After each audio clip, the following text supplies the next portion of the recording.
അപ്പൊ ഞാൻ ക്ലാസ് തുടങ്ങി വയ്ക്കുന്നു. നമസ്കാരം, ഞാൻ ബൈജു ആനന്ദ്, യോഗ സയൻസ് മലയാളം യൂട്യൂബ് ചാനലിലേക്ക് സ്വാഗതം.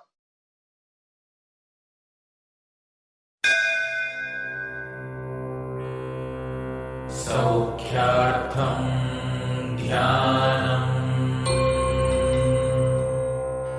ജ്ഞാനാർത്ഥം ധ്യാനം ആരോഗ്യാർത്ഥം ധ്യാനം.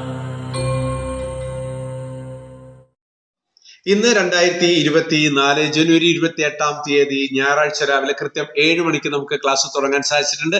നിങ്ങൾ എല്ലാവരും കൃത്യസമയത്ത് എത്തിച്ചേർന്നിട്ടുണ്ട്. അപ്പൊ ഇനി സമയങ്ങളാതെ ക്ലാസ്സിലേക്ക് പോകാം. എന്തായാലും 1-2 മെസ്സേജ് സരോജിനി ചേച്ചി, വൈകിട്ട് ഫ്രൂട്ട്സ് കഴിച്ച് പഠിച്ചാൽ മാറ്റാൻ എളുപ്പമല്ല. അതെന്തും അങ്ങനെ തന്നെയാണ്. നമ്മൾ പഠിച്ചാൽ പിന്നെ മാറ്റില്ല എന്ന് പറയുന്ന കാരണം അത് നമുക്ക് ഇഷ്ടപ്പെട്ടു എന്നുള്ള. നിങ്ങൾക്ക് ഇഷ്ടപ്പെടാത്ത ഒരു കാര്യം എത്ര പഠിച്ചാലും നിങ്ങൾ അത് ഒറ്റ ദിവസം കൊണ്ട് മാറ്റിക്കളയും. ശരിക്കും പറഞ്ഞ ശരീരത്തിന് ഒരു പ്രായം, ഞാൻ പറയുന്ന ചെറിയ കുട്ടികൾക്കൊന്നും ആ രീതിയിലേക്ക് പോകാതിരിക്കുകയാണ് നല്ലതാണ് എന്റെ അഭിപ്രായം. ഒരു പ്രായമൊക്കെ കഴിഞ്ഞാൽ നമുക്ക് ഭക്ഷണ രീതിയിൽ ഒരുപാട് വ്യത്യാസങ്ങൾ വരുത്തിയാൽ അത് നമ്മുടെ പിന്നീടുള്ള ലൈഫിന് ഒരുപാട് ഗുണങ്ങൾ ചെയ്യുന്നതാണ് ശാസ്ത്രം പറയുന്നത്, അതുപോലെ തന്നെ അനുഭവം പറയുന്നത്. പ്രത്യേകിച്ച് വൈകുന്നേരങ്ങളിൽ വലിയ വലിയ ഹെവി ആയിട്ടുള്ള ഭക്ഷണം കഴിക്കാതിരിക്കുന്നത് ശരീരത്തിന് കുറെ ഗുണം ചെയ്യും. നമ്മൾ പലപ്പോഴും പറയും ആളുകളുടെ ഏറ്റവും വലിയ വിഷമം വെയിറ്റ് കൂടുന്നു, അത് കുറയുന്നില്ല എന്നുള്ളതാണ്. വെയിറ്റ് കുറയാൻ ഏറ്റവും എളുപ്പമായ മാർഗ്ഗം ഇത് മാത്രമേ ഉള്ളൂ, വൈകിട്ടുള്ള ഭക്ഷണങ്ങൾ കുറെ വെജിറ്റബിളും ഫ്രൂട്ട്സിലേക്ക് മാറുക എന്നുള്ളതാണ്. അത് വളരെ ഈസിയാണ്. നമുക്ക് വിചാരിക്കും അയ്യോ വൈകുന്നേരം ഭക്ഷണം കഴിക്കാതെ എങ്ങനെ ജീവിക്കുന്നൊക്കെ തോന്നും. പക്ഷെ ഈസിയാണ്. അത് പ്രാക്ടീസ് ചെയ്തവർക്കൊക്കെ ഭയങ്കര ഈസിയാണ്. ഒരാഴ്ചയൊക്കെ ഇച്ചിരി ബുദ്ധിമുട്ടൊക്കെ തോന്നുമെങ്കിലും അത് പ്രാക്ടീസ് ചെയ്തുള്ളവർക്കൊക്കെ വളരെ ഈസിയാണ്, സിമ്പിളാണ്. പിന്നെ മനസ്സിലാവും ഇതാണ് നല്ലത് എന്ന് നമുക്ക് മനസ്സിലാവും കേട്ടോ. എന്ന് വെച്ചാൽ നിങ്ങൾ എന്തെങ്കിലും മെഡിസിനോ എന്തെങ്കിലും കഴിക്കണമെങ്കിൽ അത് ഫോളോ ചെയ്യാതിരിക്കുക തന്നെയായിരിക്കും നല്ലത് കേട്ടോ. ഓക്കെ, നമുക്ക് തുടങ്ങി വയ്ക്കാം. ഞാൻ എന്റെ ബുക്ക് ഇവിടെ വെക്കട്ടെ. യെസ്, അപ്പൊ നിങ്ങൾ ബുക്ക് എടുത്തോളൂ. നമ്മൾ പഠിച്ചുകൊണ്ടിരിക്കുന്നത് ഷഡ്ദർശനങ്ങളെ കുറിച്ചിട്ടാണ്. ആ ഷഡ്ദർശനങ്ങളിൽ നമ്മൾ ഇപ്പൊ പഠിച്ചുകൊണ്ടിരിക്കുന്നത് യോഗ ദർശനത്തെ കുറിച്ചിട്ടാണ്. യോഗ ദർശനത്തിൽ നമ്മൾ പഠിച്ചുകൊണ്ടിരിക്കുന്നത് 4 രീതിയിലുള്ള യോഗയുണ്ട്, അല്ലെങ്കിൽ യോഗ മാർഗങ്ങളുണ്ട്. നമുക്ക് ഒരേ ഒരു യോഗയേ ഉള്ളൂ, ആ മാർഗമാണ് എല്ലാവരും സ്വീകരിക്കേണ്ടത്, അതല്ല ഇവിടെ റെസ്ട്രിക്ഷൻസ് വരുന്നത്. നമുക്ക് 4 രീതിയിലുള്ള വഴികളുണ്ട്. അതായത് യോഗം ഒരു സംയോജനം, ഒരു യൂണിയനിലേക്ക് എത്തിച്ചേരാൻ, നമ്മുടെ മനസ്സിനെയും ശരീരത്തിനെയും ഒരു പോയിന്റിലേക്ക് എത്തിച്ചേർക്കാൻ 4 വഴികളുണ്ട്. അതാണ് 1 രാജയോഗ, 2 കർമ്മയോഗ, 3 ജ്ഞാനയോഗ, 4 ഭക്തി യോഗ. അപ്പൊ നമ്മൾ ആദ്യം പഠിച്ചത് രാജയോഗ, പതഞ്ജലിയുടെ രാജയോഗത്തെ കുറിച്ചാണ് പഠിച്ചത്. കഴിഞ്ഞ ക്ലാസ്സിൽ നമ്മൾ പഠിച്ച് കർമ്മയോഗത്തെ കുറിച്ചാണ് പഠിച്ചത്. ഇന്ന് നമ്മൾ പഠിക്കാൻ പോകുന്നത് ജ്ഞാനയോഗത്തെ കുറിച്ചിട്ടാണ് പഠിക്കുന്നത്. അപ്പൊ ആ പേജ് എടുത്തോളൂ, നമുക്ക് അവിടെ നിന്ന് തുടങ്ങാം. ഓക്കെ, യെസ്, ഞാൻ വായിക്കാൻ പോവാണ്. ജ്ഞാനയോഗം. അതിൽ ഫസ്റ്റ് പാരഗ്രാഫ് ഞാൻ വായിക്കുന്നില്ല, അത് കൺഫ്യൂഷൻ ഉണ്ടാവാനുള്ള സാധ്യത ഉള്ളതുകൊണ്ട് ഞാൻ അത് വായിക്കുന്നില്ല. അടുത്ത പാരഗ്രാഫ് മുതലാണ് വായിക്കുന്നത്. ശരിയായ ജ്ഞാനമാർഗം എന്നത് ജ്ഞാനത്തിന്റെ ഉന്നത പടവുകൾ കയറുന്തോറും അഹംബോധത്തിൽ നിന്ന് ക്രമാനുഗതമായി മുക്തി നേടി പൂർണ്ണത ശുദ്ധബോധത്തെ പ്രാപിക്കുന്നതാണ്. ശരി, ബുദ്ധിമുട്ടുകളാണ്. എന്താണ് ജ്ഞാനയോഗം? ജ്ഞാനം എന്ന് പറഞ്ഞാൽ നമ്മൾ ഏറ്റവും സിമ്പിളായിട്ട് മനസ്സിലാക്കുക അറിവ് എന്നുള്ളതാണ്. ആ അറിവ് കൊണ്ട് നമ്മൾ എങ്ങനെ ഒരു യോഗിയായി തീരുന്നു. ഇവിടെ ഒരുപാട് യോഗികൾ, നമ്മൾ അതിനെ യോഗി എന്ന് പറയാറില്ല. ആരെങ്കിലും എന്തെങ്കിലും പ്രസംഗത്തിലൊക്കെ പറഞ്ഞു കഴിഞ്ഞാൽ യോഗി എന്ന് പറയും. ഇപ്പൊ MT വാസുദേവൻ നായർ എടുത്ത് അദ്ദേഹം എഴുതുന്ന കലയിൽ ഏറ്റവും അഗ്രഗണ്യനാണ്. അപ്പൊ ശരിക്കും നമുക്ക് വേണമെങ്കിൽ പറയാം അതിനെക്കുറിച്ച് നമുക്ക് പറഞ്ഞു തരും. അദ്ദേഹത്തിന്റെ അറിവാണ് അദ്ദേഹം എഴുതി വെച്ചിട്ടുള്ളത്. ആ അറിവാണ് ജ്ഞാനം. അപ്പൊ ശരിക്കും പറഞ്ഞാൽ അദ്ദേഹം ഒരു ജ്ഞാന യോഗിയാണെന്ന് നമുക്ക് പറയാം. മനസ്സിലായി? അപ്പൊ അറിവ് ഉള്ളിലേക്ക് കയറി കഴിയുമ്പോൾ നമുക്ക് ജ്ഞാനത്തിന്റെ ഒരു വെളിച്ചം കിട്ടും. ആ വെളിച്ചം കിട്ടുമ്പോൾ നമുക്ക് ദുഃഖങ്ങളൊക്കെ അകന്ന് നമ്മുടെ മനസ്സും ശരീരമൊക്കെ സുഖവും സന്തോഷത്തിലേക്ക് കടക്കുന്നു. അതാണ് ജ്ഞാനം. അപ്പൊ ജ്ഞാനം, അറിവ് കിട്ടുമ്പോൾ നമുക്ക് കിട്ടുന്ന ഒരു സുഖം, ആനന്ദം, അനുഭൂതിയുണ്ട്. അതിനെയാണ് നമ്മൾ ജ്ഞാനയോഗ എന്ന് പറയുന്നത്. മനസ്സിലായോ? അതായത് അറിവുകൾ നമ്മൾ സ്വയം അറിവ് നേടുന്നു, അത് മറ്റുള്ളവർക്ക് കൊടുക്കുന്നു. അവരെല്ലാവരും ജ്ഞാനയോഗികളാണ്. ഓക്കെ, അതിനെയാണ് ജ്ഞാനയോഗം എന്ന് പറയുന്നത്. അപ്പൊ ഇവിടെ നോക്കുക, ശരിയായ ജ്ഞാനമാർഗം, ശരിയായ ജ്ഞാനത്തിന്റെ മാർഗം എന്നത് ജ്ഞാനത്തിന്റെ ഉന്നത പടവുകൾ കയറുന്തോറും ആണോ, അറിവിന്റെ ഏറ്റവും ഹയസ്റ്റ് ലെവലിലേക്ക് എത്തുമ്പോൾ അഹംബോധത്തിൽ നിന്ന്, നമ്മുടെ ഉള്ളിലുള്ള ഒരു ബോധത്തിൽ നിന്ന് ക്രമാനുഗതമായി മുക്തി നേടി, അതായത് ഞാൻ എന്ന ഭാവം, അതായത് ഈ ശരീരമാണ് ഞാൻ, ഇതിനുള്ളിലാണ് എൻ്റെ എല്ലാം, ഈ ശരീരം നിങ്ങൾ കാണുമ്പോഴാണ് എൻ്റെ യഥാർത്ഥ ഭാവം നിങ്ങൾക്ക് മനസ്സിലാകുന്നത് എന്നുള്ളൊരു ബോധം നമുക്ക് തുടക്കത്തിൽ ഉണ്ടാവും. ഇപ്പൊ നമ്മളൊക്കെ യോഗ ചെയ്യുമ്പോൾ എന്ത് മനോഹരമായിട്ട് യോഗ ചെയ്യുന്നു അല്ലെങ്കിൽ യോഗ ആസനങ്ങൾ ചെയ്യുന്നു എന്ന് പറയുമ്പോൾ നമുക്ക് ആ ചെയ്യുന്ന വ്യക്തിയോട് ഭയങ്കര ഒരു ആരാധന തോന്നും. ആ തോന്നുന്നു എന്ന് പറഞ്ഞിട്ടുണ്ടെങ്കിൽ അദ്ദേഹത്തിന്റെ ആത്മാവിനോടല്ല, നമുക്ക് ആ ശരീരത്തിനോട് നമുക്ക് അത് തോന്നും. അപ്പൊ നമ്മൾ പറയണം നന്നായിട്ട് ചെയ്യുന്നുണ്ടെന്ന് പറയാം. ചെയ്ത ആൾക്ക് കൊള്ളാം, എന്റെ ശരീരം വെച്ചിട്ട് ഞാൻ ഇത് ചെയ്യുമ്പോൾ ഞാൻ എന്ന് പറയുന്ന ഈ ശരീരമാണെന്നുള്ള ഒരു ബോധം വരും. അതല്ല ഇവിടെ ഉദ്ദേശിച്ച്. അല്ലാതെ ആ കഴിവ് നമുക്ക് ഉയരും തോറും ആ വ്യക്തി മനസ്സിലാക്കുകയാണ് ഈ ഞാൻ എന്ന് പറയുന്നത് എന്റെ ഈ ആത്മാവാണ്, ഉള്ളിലിരിക്കുന്ന സംഭവമാണ്, ഈ ശരീരം അല്ലെന്ന് എപ്പോ തോന്നി തുടങ്ങുന്നു. അതാണ് ഈ പറയുന്നത്. അതായത് ജ്ഞാനത്തിന്റെ ഉന്നത പടവുകൾ കയറും തോറും അഹംബോധത്തിൽ നിന്ന് ക്രമാനുഗതമായി കറക്റ്റ് ആയിട്ട് മുക്തി നേടി ഈ ശരീരമാണ് ഞാൻ എന്നുള്ള ബോധത്തിൽ നിന്ന് മാറി ശുദ്ധബോധത്തെ, അതായത് ആത്മാവിനെ പ്രാപിക്കുന്നു എന്നാണ്. അപ്പോഴാണ് പൂർണ്ണമാകുക. മനസ്സിലായി? അപ്പൊ നേരത്തെ നമ്മൾ പറഞ്ഞ രാജയോഗയിൽ പറഞ്ഞ പോലെ തന്നെ, അല്ലെങ്കിൽ കർമ്മയോഗത്തിൽ പറഞ്ഞ പോലെ തന്നെ, ജ്ഞാനയോഗത്തില് അറിവിന്റെ ഹയസ്റ്റ് ലെവലിൽ എത്തുമ്പോൾ ഈ ശരീരമാണ് ഞാനെന്ന ബോധം മറന്നാൽ അവിടെ ശരിക്കും ജ്ഞാനയോഗം സംഭവിക്കുന്നു, അല്ലെങ്കിൽ ജ്ഞാനയോഗി ആയി എന്നർത്ഥം. ഓക്കെ, യെസ്, ഏകദേശം മനസ്സിലായി കാണുന്നതായിരിക്കുന്നു. മനസ്സിലാക്കി എഴുതിക്കോ. അടുത്തേക്ക് പോവാണ്. സൂക്ഷ്മ ബുദ്ധികൾക്കും സാത്വിക ഗുണ പ്രധാനികൾക്കും ഏറ്റവും യോജിച്ചതാണ് ജ്ഞാനമാർഗം. നിങ്ങൾക്കൊരു യോഗിയാവാൻ താല്പര്യമുണ്ടെങ്കിൽ രാജയോഗ, അതായത് രാവിലെ 4 മണിക്ക് എഴുന്നേറ്റ് യോഗ പരിശീലിക്കാൻ നിങ്ങൾക്ക് തയ്യാറല്ല, പക്ഷെ നിങ്ങൾക്കൊരു യോഗിയാവണം. അപ്പോൾ ആ ഒരു സെക്ഷൻ നിങ്ങൾക്ക് രാജയോഗ നിങ്ങൾക്ക് കറക്റ്റ് അല്ല. ഇനി കർമ്മയോഗ, പ്രവൃത്തി ചെയ്യാം. രാവിലെ തന്നെ വീട്ടിൽ തന്നെ വെള്ള ഷർട്ടൊക്കെ ഇട്ട് ഇറങ്ങുന്ന ആളുകളെ കർമ്മയോഗി എന്നല്ല പറയാ. നമുക്ക് ഒന്നും റിട്ടേൺ വേണ്ട, അതായത് തിരിച്ചൊന്നും പ്രതീക്ഷിക്കാതെ സഹായങ്ങൾ മാത്രം ചെയ്യുന്ന, ആ കർമ്മങ്ങൾ മാത്രം ചെയ്യുന്ന ആളാണ്. അങ്ങനെ കർമ്മയോഗി ആവാൻ നിങ്ങൾക്ക് താല്പര്യമില്ലെങ്കിൽ അടുത്ത റൂട്ട് എന്ന് പറയുന്നതാണ് ജ്ഞാനയോഗി. ആ ജ്ഞാനയോഗിയുടെ കാര്യമാണ് പറഞ്ഞത്. സൂക്ഷ്മ ബുദ്ധികൾക്കും, അപ്പൊ വെറുതെ അങ്ങ് ജ്ഞാനയോഗി ആവാൻ പറ്റില്ല, കുറച്ച് ബുദ്ധി വേണം. ആ സാത്വിക ഗുണപ്രധാനികൾ, അതായത് സത്യം മാത്രം, അതായത് ശരി മാത്രം ചെയ്യുന്ന ഒരാൾക്കും ഏറ്റവും യോജിച്ചതാണ് ജ്ഞാനമാർഗം. അപ്പൊ ജ്ഞാനമാർഗം ആർക്കൊക്കെയാണെന്ന് വെച്ചാൽ ഇച്ചിരി ബുദ്ധിയുള്ളവരും ഇത്തിരി സാത്വികമായിട്ട് നടക്കുന്നത്, സത്യസന്ധമായിട്ട് നടക്കുന്നവര്. ഞാൻ ഇതിന്റെ അർത്ഥങ്ങളൊക്കെ പറയുമ്പോൾ ലളിത അർത്ഥങ്ങളാണ് പറയുന്നത്. ഇത് തന്നെ ഏറ്റവും ഹയസ്റ്റ് ലെവലിലേക്ക് പോകുമ്പോൾ ഇതല്ലാട്ടോ അർത്ഥം എന്നല്ലേ ഞാൻ പറയണം. Okay, yes. അപ്പൊ സൂക്ഷ്മ ബുദ്ധികൾക്ക്, ശരി ബുദ്ധി എന്ന് പറഞ്ഞാൽ ശരിക്കും പോരാ, അതിബുദ്ധി എന്ന് പറയില്ലേ, മനസ്സിലായി? അവർക്കും സാത്വിക ഗുണമുള്ളവരും നല്ല പെരുമാറ്റമൊക്കെ ഉള്ളവർക്ക്, അല്ലെങ്കിൽ നല്ല സ്വഭാവമുള്ളവർക്ക് ഏറ്റവും യോജിച്ചതാണ് ജ്ഞാനമാർഗം. ഓക്കെ, ജ്ഞാനമാർഗത്തിലൂടെ പ്രപഞ്ച സത്യത്തിൽ ചേരുന്നതാണ് ജ്ഞാനയോഗം.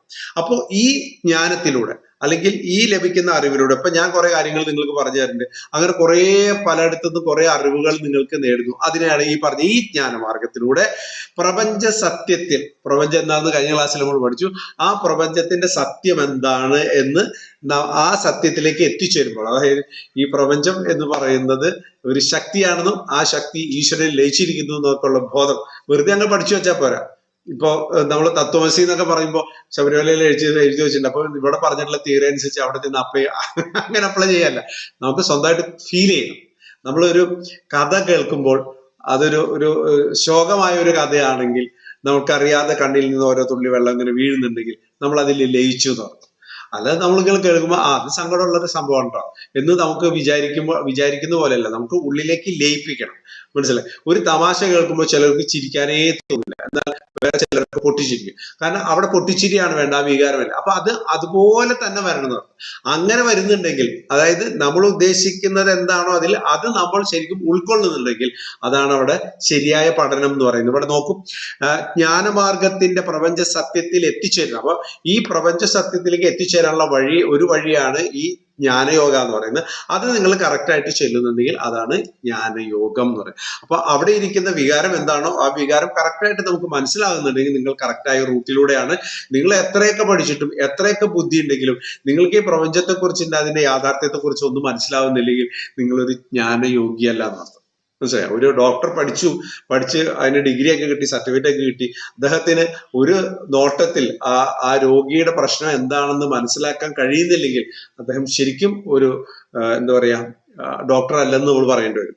അപ്പൊ അദ്ദേഹത്തിന്റെ കുറവുകൾ പരിഹരിക്കാൻ അദ്ദേഹം മറ്റു ടെസ്റ്റുകളൊക്കെ നടത്തി അതിന്റെ സപ്പോർട്ട് കൂടിയോടെയായിരിക്കും അദ്ദേഹം പോവുക. എന്നാൽ ചിലരെ സംബന്ധിച്ചിടത്തോളം അതൊരു ദൈവിക കലയാണ് എന്ന് പറയില്ലേ. ഒന്ന് പിടിച്ചാൽ മതി, ഒന്ന് നോക്കിയാൽ മതി, ഒരു ഡോക്ടർക്ക് ഇവരുടെ രോഗം ഇതാണെന്ന് കാൽക്കുലേറ്റ് ചെയ്യാനും ആ കാൽക്കുലേഷൻ കറക്റ്റ് ആണെങ്കിൽ അതിന്റെ അർത്ഥം അദ്ദേഹത്തിന് ഒരു ദൈവ കൈകളുടെ ലാളിത്യം കിട്ടിയിട്ടുണ്ടെന്നാണ് പറയുന്നത് അല്ലെ. അങ്ങനെ നമ്മൾ പറയില്ലേ, അദ്ദേഹം ഒരു കൈപ്പുണ്യമുള്ള ഡോക്ടറാണ് എന്ന് പറയുമ്പോൾ ചെല്ലുമ്പോൾ തന്നെ എന്താണ് മുഖത്തൊക്കെ നോക്കിയിട്ട് കറക്റ്റ് ഇന്നതാണ് പ്രശ്നം. ഒരുപക്ഷെ വേറെ ഒരാൾ കണ്ടുപിടിക്കാത്ത കാര്യങ്ങൾ പറഞ്ഞിട്ടുണ്ടോ, അത് തന്നെയായിരിക്കും, അതിനെയാണ് കൈപ്പുണ്യം എന്ന് പറയുന്നത്. അതുണ്ടെങ്കിൽ അദ്ദേഹം ഈ പറഞ്ഞ പ്രൊഫഷനിൽ കറക്റ്റ് ആണെന്ന് പറഞ്ഞത്. അപ്പൊ ഒരു ജ്ഞാനയോഗി എന്ന് പറഞ്ഞാൽ ഈ പറഞ്ഞ കാര്യങ്ങളൊക്കെ ഉണ്ടായിട്ട് ഈ പ്രപഞ്ചത്തിന്റെ സത്യം എന്താണെന്ന് നമുക്ക് തിരിച്ചറിയാനുള്ള കപ്പാസിറ്റി ഉണ്ടായിട്ടുണ്ടെങ്കിൽ നിങ്ങൾ ഒരു ജ്ഞാനയോഗിയാണ്. അങ്ങനെയാണെങ്കിൽ നിങ്ങൾ ജ്ഞാനയോഗത്തിലേക്ക് എത്തിയെന്നർത്ഥം. ഓക്കെ, യെസ്, അതാണ് ആ പാരഗ്രാഫിൽ പറഞ്ഞിട്ടുള്ളത്. ഇനി അടുത്ത പാരഗ്രാഫിൽ എന്താ പറഞ്ഞിട്ടുള്ളത് നോക്കാം. റെഡി അല്ലേ? റെഡി ആണെങ്കിൽ ഓക്കെ പറഞ്ഞോളൂ, അല്ലെങ്കിൽ സംശയങ്ങൾ ചോദിച്ചോളൂ. ഓക്കെ, ഇനി വേറെ എന്തെങ്കിലും അതിൽ വന്നിട്ടുണ്ടോ? ഇല്ല. യെസ്, അപ്പൊ മുന്നോട്ട് പോവാണ്. ലൗകിക ജീവിതത്തിന്റെ സങ്കീർണതകളിൽ നിന്നും പുറത്തു കടന്ന് മോക്ഷമാർഗത്തിൽ എത്തുന്നതിന് ഭാരതീയ ദർശനങ്ങൾ പല വഴികളും നിർദ്ദേശിക്കുന്നുണ്ട്. അതിലൊരു വഴിയാണ് ജ്ഞാനയോഗം. ഞാൻ ഒന്നുകൂടി ലളിതമാക്കി തരാം.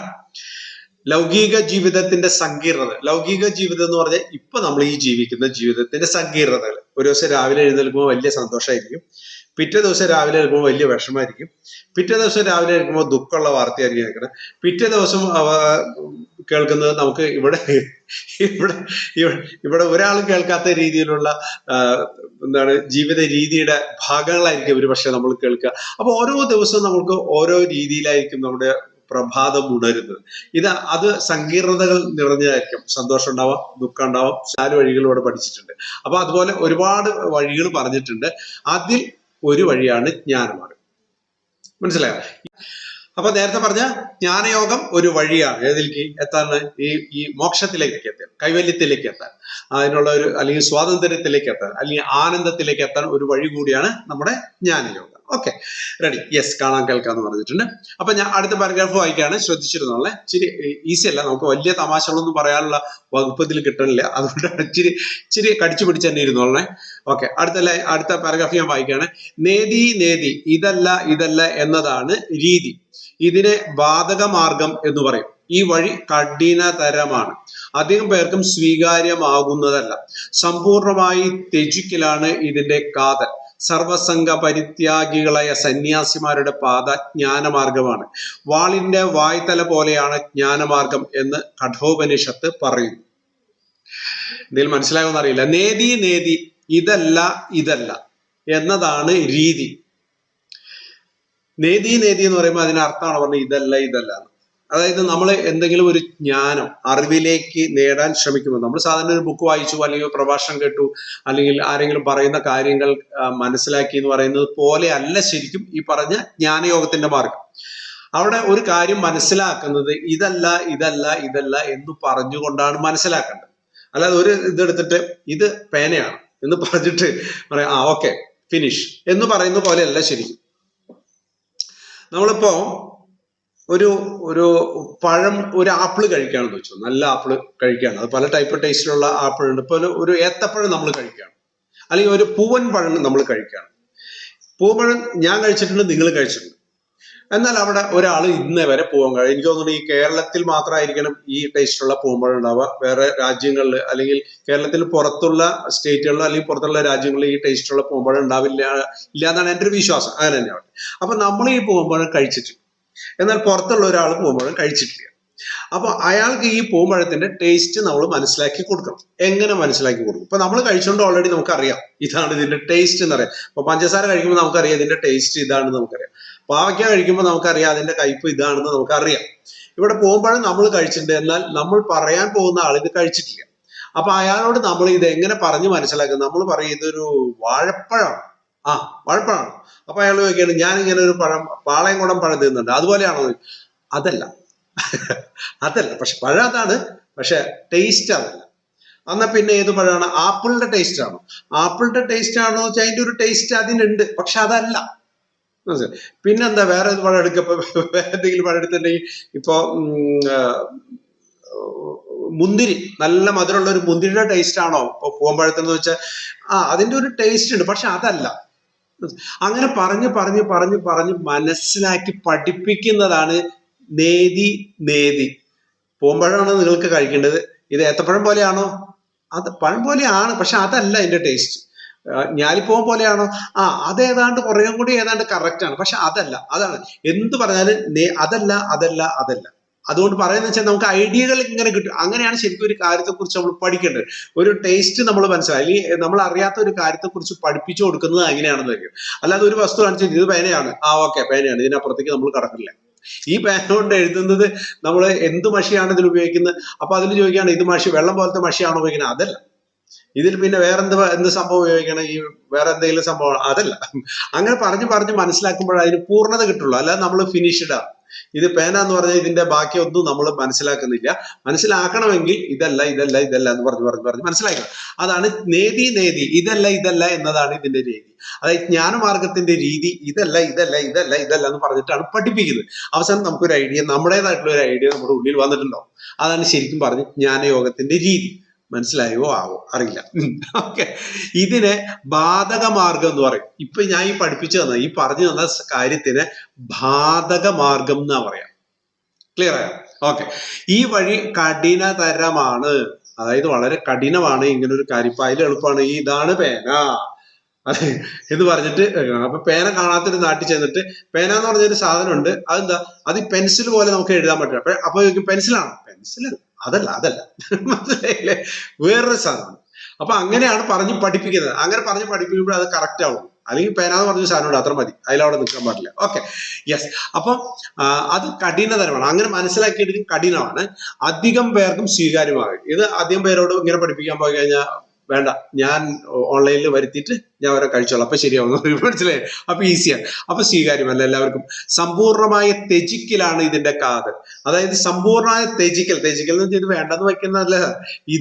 ഇതിലെ കാര്യങ്ങൾ മനസ്സിലാക്കുമ്പോൾ കുറെ കാര്യങ്ങൾ അതല്ല എന്ന് പറയുമ്പോൾ അതൊക്കെ വേണ്ടെന്ന് വയ്ക്കുന്നതാണ് ഇതിന്റെ ഏറ്റവും പറഞ്ഞ അതിന്റെ പവർ എന്ന് പറയുന്നത്. സർവസംഘ പരിത്യാഗികളായ സന്യാസിമാർ, സർവസംഘ പരിത്യാഗി, എല്ലാ കൂടിച്ചേരലും പരിത്യജിച്ച് വേണ്ടെന്ന് വയ്ക്കും. എന്തിനൊക്കെ വേണമെന്ന് നമുക്ക് തോന്നുന്നു അതിനൊക്കെ വേണ്ടെന്ന് വയ്ക്കുന്ന സർവസംഘ പരിത്യാഗി. അതാണ് സർവസംഘ പരിത്യാഗി. എല്ലാത്തിനും വേണ്ടെന്ന് വെച്ചിട്ടുള്ള സന്യാസിമാർ. അതുകൊണ്ടാണ് അത്ര എല്ലാ സന്യാസിമാരും അതുപോലെയല്ല. സന്യാസിമാരും അവരുടെ ആവശ്യങ്ങൾക്ക് വേണ്ടി ഇങ്ങനെ, ഇപ്പൊ നമ്മള് കേദാർനാഥിലൊക്കെ ചെന്ന അവിടെ കുറെ സന്യാസിമാരൊക്കെ ഉണ്ട്. അവർ ആദ്യം ചോദിക്കുന്ന പൈസ ഏറ്റവും കൂടുതൽ കൊടുക്കുന്നവരെ അവർ ഭയങ്കരമായിട്ട് തട്ടി അതിന്റെ ഒപ്പൊക്കെ നിർത്തും. പൈസ കൊടുക്കാത്തവനെ ഓടിക്കും. മനസ്സിലായില്ല? അത് സർവസംഘ പരിത്യാഗികളായ സന്യാസിമാരല്ല. അപ്പൊ ഇവിടെ പറഞ്ഞാൽ സർവസംഘ പരിത്യാഗികളായ സന്യാസിമാരുടെ പാദജ്ഞാനമാർഗമാണ് എന്ന്. ക്ലിയർ ആയി? യെസ്. അപ്പൊ ഈ പറഞ്ഞ രീതിയിലാണ് അവർ പഠിച്ചെടുക്കുക. വാളിന്റെ വായ്ത്തല പോലെയാണ് ജ്ഞാനമാർഗം. വാളിന്റെ വായ എങ്ങനെയാണോ അതുപോലെ ആയിരിക്കും ജ്ഞാനമാർഗം കിട്ടിയിട്ടുള്ള വ്യക്തികൾ. പറയുന്ന കാര്യങ്ങൾ വളരെ ഷാർപ്പായിരിക്കും, ചെയ്യുന്നത് അതുപോലെ തന്നെയായിരിക്കും. അല്ലാതെ ഇന്നത്തെ പല രാഷ്ട്രീയക്കാരും കാണുന്ന പോലെ പറച്ചിൽ അവിടെ നിൽക്കും, ഇവിടെ ചെയ്യല് വേറെ തരും. ആ രീതിയിലുള്ള കാര്യങ്ങളല്ല. പറഞ്ഞാൽ അത് അതുപോലെ തന്നെ ചെയ്തിരിക്കുന്ന രീതിയാണ്. അതാണ് വാളിന്റെ വായ്ത്തല പോലെയാണ് ജ്ഞാനമാർഗം എന്ന് പറയുന്നത്. Okay, yes. എന്നാണ് കഠോപനിഷത്ത് പറഞ്ഞത്. ഓക്കെ, അത്ര മനസ്സിലായതുമായിരിക്കുന്നു. ഭഗവാൻ ശിശു പിന്നെ എന്താ എഴുതിയിട്ടുണ്ട്? അറിവിലേക്ക് വരുമ്പോൾ ലൗകിക ജീവിതത്തിന്റെ സങ്കീർണതയുടെ ഭാഗമായി സമൂഹ ഇടപെടൽ വന്നാൽ എന്ത് ചെയ്യും എന്ന് പറഞ്ഞിട്ടുണ്ട്. സമൂഹ ഇടപെടൽ വന്നോട്ടെ, അതിനെന്താ? സമൂഹ ഇടപെടൽ ചെയ്യാൻ സമൂഹം പറഞ്ഞിട്ടുണ്ട് ഇന്ന രീതിയിൽ നമ്മൾ ചെയ്യാൻ പാടില്ല. നമുക്ക് ചെയ്യാൻ പറ്റുന്ന രീതിയിലുള്ള കാര്യങ്ങൾ നമ്മൾ സമൂഹത്തിലേക്ക് കൊടുക്കും. ഇപ്പൊ നമ്മളൊക്കെ എന്താ വിചാരിച്ചിരിക്കാന്ന് പറയോ? ഒരാൾ ഒരു ആവശ്യമായിട്ട് വരുമ്പോൾ അയാളുടെ ആവശ്യം നിവർത്തിച്ചു കൊടുക്കൽ അല്ലെങ്കിൽ സാധിച്ചു കൊടുക്കലാണ് നമ്മുടെ കടമ എന്നുള്ള രീതിയിലേക്ക് നമ്മൾ മാറും. അതല്ല, അദ്ദേഹത്തിന്റെ ആവശ്യമാണോ ഇന്നത്തെ കാലഘട്ടത്തിൽ നിന്ന് ചിന്തിച്ച് നമ്മൾ ബുദ്ധിയൊക്കെ ചിന്തിച്ചിട്ട് വേണം. ഇപ്പൊ മിക്ക രാഷ്ട്രീയക്കാരും പറയുന്നതെന്ന് വെച്ചിട്ടുണ്ടെങ്കിൽ ഞങ്ങളാണ് നിങ്ങളുടെ എല്ലാ കാര്യങ്ങളും ചെയ്തു തരുന്നുള്ള ഒരു വിശ്വാസ പ്രമാണം നമ്മളിൽ ഉണ്ടാക്കി വെച്ചേക്കാം. അതിനപ്പുറത്തേക്ക് സഞ്ചരിക്കാനോ ചിന്തിക്കാനോ നമുക്ക് കഴിവ് തരാത്ത രീതിയിൽ അവർ ചെയ്തു വെച്ചാൽ പിന്നെ അവർ ചെയ്തു തന്നാലേ നമുക്ക് തൃപ്തിയാവുള്ളൂ. അല്ലാതെ ഒന്നും നമ്മൾ വിചാരിക്കരുത്, ഒരു കാരണവശാലും വിചാരിക്കുക ലോകത്ത് ഞാൻ മാത്രമേ നിങ്ങൾക്ക് സഹായം ചെയ്യാനുള്ളൂ എന്ന് ഒരു കാരണവശാലും ചിന്തിക്കാൻ പാടില്ല. അങ്ങനെ ചിന്തിക്കുമ്പോഴാണ് നമ്മൾ ഈ പറഞ്ഞ സംഭവങ്ങളൊക്കെ ഞാൻ ഇടപെട്ടാലേ അത് ശരിയാവുള്ളൂ എന്ന് ചിന്തിക്കുന്നിടത്ത് സാർത്ഥത. അങ്ങനെ ഒന്നുമില്ല, നമ്മുടെ ഒന്നും ഒരു ആവശ്യം ഒരു കാര്യത്തും ഇല്ല. എല്ലാ കാര്യം കറക്റ്റ് ഒക്കെ ആയിട്ട് അവിടെ കള്ളത്തരം കാണിക്കാതെ പോയി കഴിഞ്ഞാൽ എല്ലാ കാര്യങ്ങളുടെയും എല്ലാ ആളുകളുടെയും കാര്യങ്ങൾ കറക്റ്റ് ആയിട്ട് നടത്തുന്നു. അപ്പൊ നമ്മളൊക്കെ എപ്പോഴെങ്കിലും വിചാരിക്കണം ഞാൻ എൻ്റെ ഇടപെടൽ ഉണ്ടെങ്കിൽ അവിടെ ശരിയാവുള്ളൂ എന്ന് ചിന്തിക്കുന്നിടത്ത് നമ്മുടെ പരാജയം തുടങ്ങും. കുറച്ച് നാളൊക്കെ നമ്മൾ അവിടെ പിടിച്ചേക്കും, ജീവിതകാലം മുഴുവൻ പിടിച്ചേക്കാൻ പറ്റില്ല, പിടിച്ച് പുറത്താക്കി കളയും. മനസ്സിലായോ? നമ്മൾ നിന്നു കൊടുത്തേക്കാം, നമ്മൾ ചെയ്യേണ്ട കാര്യങ്ങൾ ചെയ്തു കൊടുക്കാൻ നിന്നു കൊടുക്കുക എന്ന് മാത്രമേ അവിടെയുള്ളൂ. സത്യസന്ധമായിട്ട് നിന്നു കൊടുത്തു കഴിഞ്ഞാൽ കറക്റ്റായിട്ട് കാര്യങ്ങളാണ്. ഈ സത്യസന്ധത ഇല്ലാതെ ഞാൻ എന്നിലേക്ക് എന്ന് ചിന്തിക്കുമ്പോഴാണ് ഈ പ്രശ്നം വരുന്നത്. Okay, yes. അപ്പൊ നമുക്ക് മുന്നോട്ട് പോകാം. ഇനി അടുത്ത ആ ലൈൻ എന്താ? ദുർഗമമായ ജ്ഞാനം. അപ്പൊ ഈ പറഞ്ഞ ജ്ഞാനം, ഈ രീതിയിലുള്ള ജ്ഞാനം, അതായത് വഴികൾ സുഖമല്ലാത്ത ജ്ഞാനം താണ്ടുന്നതിനുള്ള കൈവിളക്കാണ്. അപ്പൊ നമുക്ക് ഈ ജ്ഞാനം നേടണം എന്ന് നമ്മൾ ആഗ്രഹിക്കുന്നുണ്ടെങ്കിൽ അതിന് നമ്മൾ രാത്രിയാണ് പോയേ പറ്റൂ. അപ്പോ ലൈറ്റ് ഇല്ലെങ്കിൽ നമ്മൾ ആ കൂരിരുട്ടിലൂടെ നമ്മൾ നടന്നു പോകും. പക്ഷെ നമുക്കൊരു ലൈറ്റ് ഉണ്ടെങ്കിൽ കുറെ കൂടി എളുപ്പമാണ്. അതാണ് പറഞ്ഞത്, അജ്ഞാന മാർഗം താണ്ടുന്നതിനുള്ള കൈവിളക്ക്. ഇത്തിരി എളുപ്പമുള്ള ഒരു മാർഗമാണ് സാധന ചതുഷ്ടയം. ഇനി പഠിക്കാൻ പോകുന്ന ടോപ്പിക് അതാണ്, സാധന ചതുഷ്ടയം. സാധന പ്രാക്ടീസ് ചെയ്യുന്നത്. ചതുഷ്ടയം എന്ന് പറഞ്ഞ 4 അംശങ്ങളെ, 4 കാര്യങ്ങളെ കുറിച്ചിട്ടാണ്. 4 കാര്യങ്ങളെ കുറിച്ച് ഇനി പറഞ്ഞു തരുന്നു. അത് നിങ്ങൾ സ്വായത്തമാക്കി കഴിഞ്ഞാൽ ഈ ജ്ഞാനമാർഗത്തിലേക്ക് അല്ലെങ്കിൽ ജ്ഞാനയോഗത്തിലേക്ക് എത്താൻ കുറച്ചും കൂടി എളുപ്പമാണ് എന്നാണ് അതിൽ പറഞ്ഞിട്ടുള്ളത്. ഓക്കെ, നോക്കാം എന്താണെന്ന് നോക്കാം. അതിൽ പറഞ്ഞിട്ടുള്ള എന്താണെന്ന് നോക്കാം. ഓക്കെ, ഒന്ന് വിവേകം. ഒന്ന് പറഞ്ഞിരിക്കുന്നു വിവേകം. അപ്പൊ 4 കാര്യങ്ങളുണ്ട്. 1 വിവേകം, 2 വൈരാഗ്യം, നമ്മളിതൊക്കെ പഠിച്ചിട്ടുള്ളതാണ്, എന്നാലും അതുകൊണ്ട് പറയാം. 3 ശമാധികൾ. ശമം എന്ന് പറഞ്ഞാൽ മനസ്സെന്ന് മനസ്സിലാക്കിയാൽ ശമാധികൾ. പിന്നെ മുമുക്ഷത്വം. മുമുക്ഷത്വം എന്തായാലും ഇതിനെ പറ്റി ഡീറ്റെയിൽ ആയിട്ട് പറയുന്നുണ്ട്. അപ്പൊ നമുക്ക് അവിടെ പഠിക്കാം കേട്ടോ. ഓക്കെ, റെഡി അല്ലേ? യെസ്. അപ്പൊ നമ്മൾ ഒന്നാമത്തേലേക്ക് പോകുന്നു. എന്തിനുള്ളത്? ജ്ഞാനയോഗത്തിലേക്ക് പോകാനുള്ള നമ്മളെ ഹെൽപ്പ് ചെയ്യുന്ന ഡോക്യുമെന്റുകൾ ഏതൊക്കെയാണെന്നുള്ളതാണ് നമ്മൾ പഠിക്കുന്നത്.